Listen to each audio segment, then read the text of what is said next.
séduit. Oh, le diable m'a fait ceci. Non. Frère Branham me dit, Il dit quoi? le diable a une seule puissance. Regardez. Il y a ce qu'on appelle la puissance du raisonnement. La puissance du raisonnement. Suivez-le. La puissance du raisonnement. Donc, le raisonnement vient du verbe quoi? Raisonner. Est-ce que vous me suivez? Cette puissance-là, ce n'est pas mon Dieu. Dieu ne raisonne pas. Exactement. Dieu n'a pas le raisonnement. Et cette puissance du raisonnement, l'auteur de cela, c'est Satan. Suivez-moi. Le raisonnement vous éloigne de Dieu. C'est la puissance que le diable utilise pour t'avoir. Je donne un exemple simple. Toi, tu es malade. Oui, l'hôpital. Ah, gars, malade, vraiment. Oui, ici, c'est un année. Et comme un manga n'a ni moi. Tu vois le raisonnement? Amen. Vous suivez ça? Amen. Ah, malade, les cabos de qui est bandit.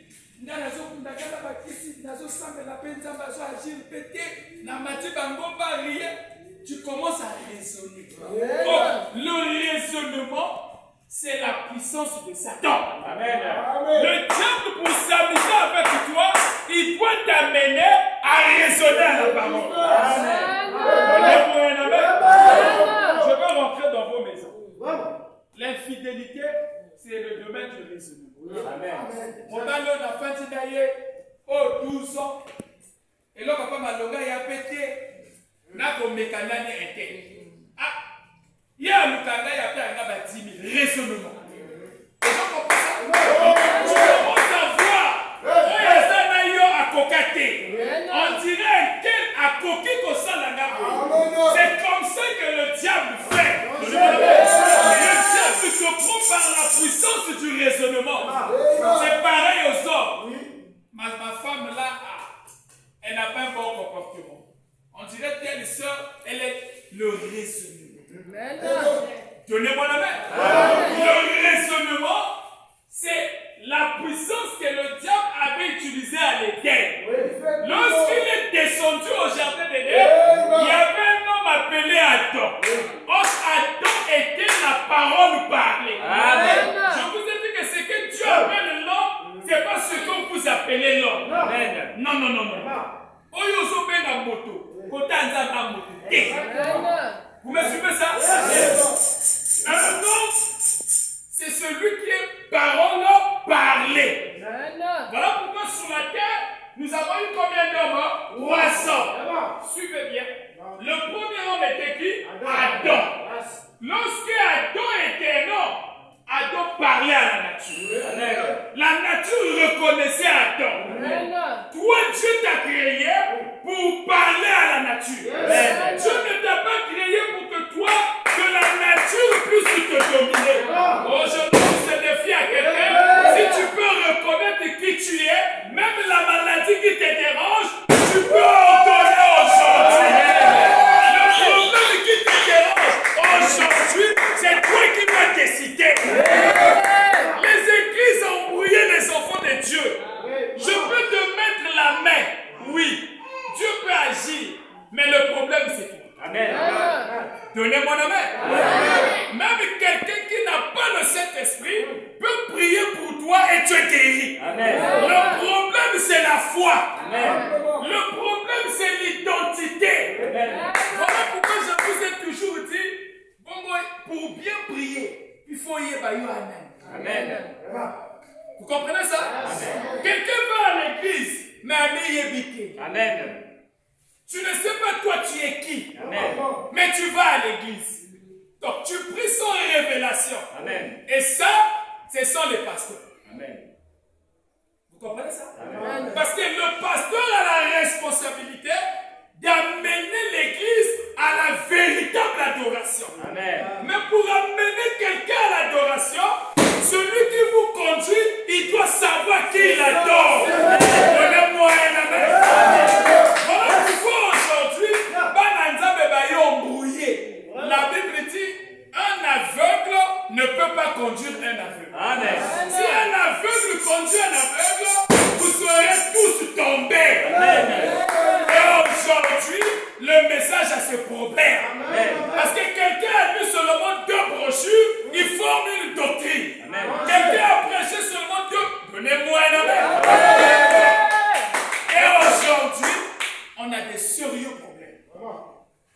le sacré n'est plus.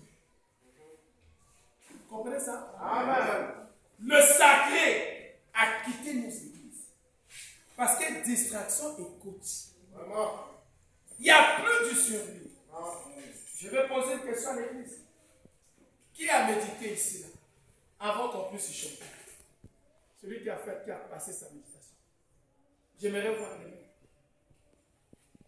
Qui a passé sa méditation avant que le frère commence à chanter? Je ne vois pas les mains. Je veux voir les mains. Vous mettez les mains comme ça.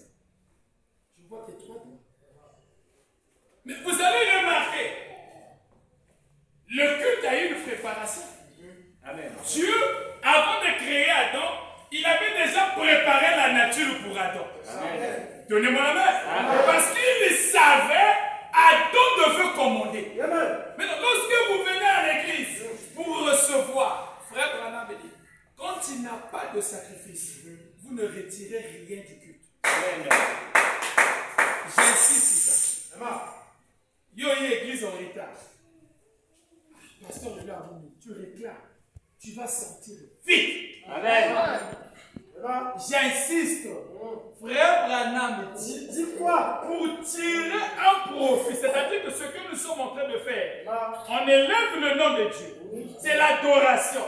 Mais pour tirer du bénéfice, pour l'adoration, tu dois faire un sacrifice. Et le sacrifice, c'est le temps que tu consacres à Dieu. Donnez-moi la main. Donnez-moi un amen.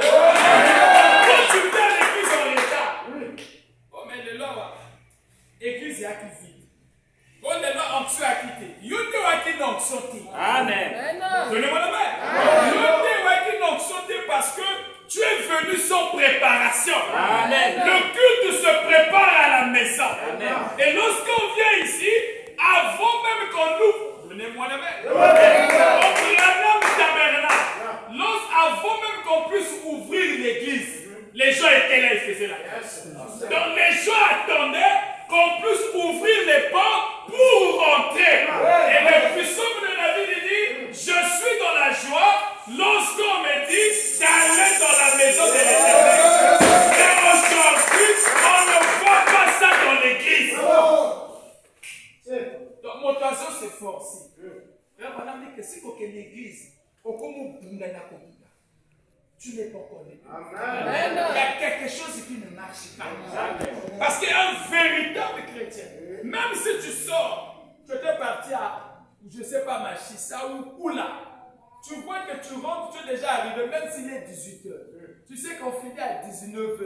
Même les dernières minutes là, tu vas recevoir quelque chose. Mais je constate ici, si quelqu'un était sorti, donc comme si d'ailleurs on était, il viendra pas à l'église. Voilà que c'est un manque de révélation. Donnez-moi la main. Donnez-moi un amen. Vous allez dire, oh, nana sili si ane na sala loka malongate. Mais yo lingo sala nini na nzamba ngo sala kanini. Il n'y a pas de sacrifice en Dieu. L'esprit de sacrifice amène la bénédiction. Alors dans la Bible dit la main qui donne, c'est la main qui reçoit. Pour recevoir, tu dois avoir la loi de donner. Quand tu donnes, Dieu te rend. Amen. Oui. Est-ce que l'église a fait? Je ne suis pas encore rentré. Je suis en train de toucher. C'est comme un général d'armée. Quand tu viens, il fait la vue de troupe. Je vais être là au drapeau, je suis en train de voir. Je vois là, il y a encore un esprit, je dame.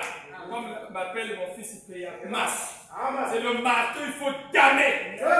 Donnez-moi une amen. Je préfère avoir une église qui a 7 brebis que d'avoir une église qui a 20 ou 30 brebis qui ne vivent pas la parole. Amen. Qui a déjà fait la pêche ici? Regardez. On peut pêcher avec le filet, non?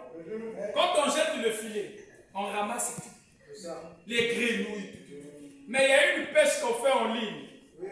C'est la meilleure de pêche. Là-bas, ça n'attrape que des poissons. Donnez-moi la main. C'est ça le mystère du 7e saut. À l'ouverture du 7e saut, Dieu traite avec l'épouse.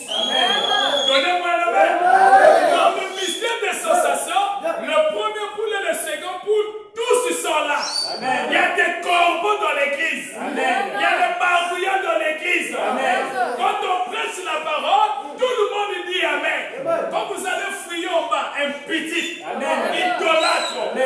souillure, Amen. le commérage. Amen. Tout le monde est là.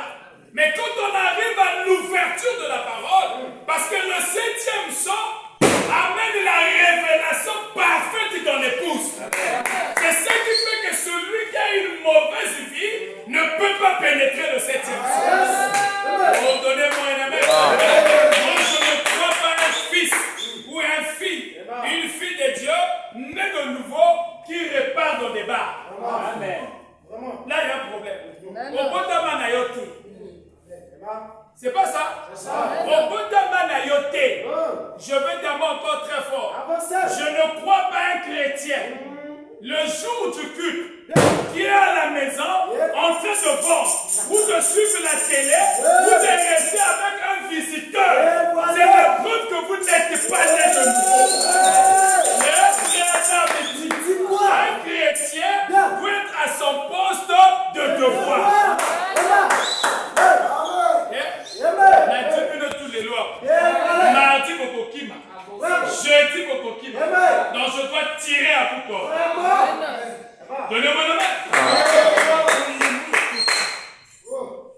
Dans une maison, quand l'homme prie, ou la femme prie, cette maison-là a l'onction. Quand le diable viendra, on ne peut pas vous avoir. Ou si la femme travaille, l'homme est là dans la prière. La prière de l'homme va sécuriser la maison. Amen. Donnez-moi la main. Mais quand dans la maison, il y a la distraction. L'Esprit de Dieu ne œuvre pas. Qu'est-ce qui vous attrape? C'est la puissance du raisonnement. Si n'a qu'une église, n'a qu'un boutique, il l'a que c'est le diable. Vous comprenez ça? Le diable te montre que si tu vas à l'église, tu vas perdre la clientèle. Le diable te dit que bon, comme si nous avons mais tu oublies, en faisant cela, quand tu donnes la première place aux choses du monde, tu t'éloignes de Dieu. Dieu ne peut pas t'accompagner. Autrement appelé, c'est l'idolâtrie. Vous suivez ça? L'idolâtrie, ce n'est pas seulement adorer une statue, mais l'idolâtrie, c'est de donner la place de Dieu à quelque chose. Je vais plus loin. Il y a des églises où même on aime le pasteur plus que le prophète. Danger. Danger, mon aîné. Amen. Amen. Donc le pasteur a même la capacité de marcher sur les Écritures. Il y a des églises où même ma commis, donc un pasteur a le pays absolu. Ici, l'absolu, c'est la parole. Donnez-moi la main. La parole est au-dessus de toutes choses. Même frère Branham n'est pas supérieur à ce qui est écrit. Parce que frère Branham lui-même était le surveillant de la parole pour ce cas. Et le pasteur local que je suis le surveillant de la parole pour cette église. Alors quand frère Branham dit, ma responsabilité, c'est cette église. Alors quelle est votre responsabilité? Cette église. Notre problème, c'est ici. Est-ce que l'église est avec moi? L'église est avec moi? Je crois que j'ai fait chauffer quelqu'un. Amen. Les petits démons sont en train de bouder. Amen. Je vais encore tirer. Parce que je sens ici là un esprit qui boude là. Je veux tirer très fort. Le diable utilise la puissance du raisonnement. Cette puissance du raisonnement, Dieu n'a pas ça. Dieu n'a pas ça.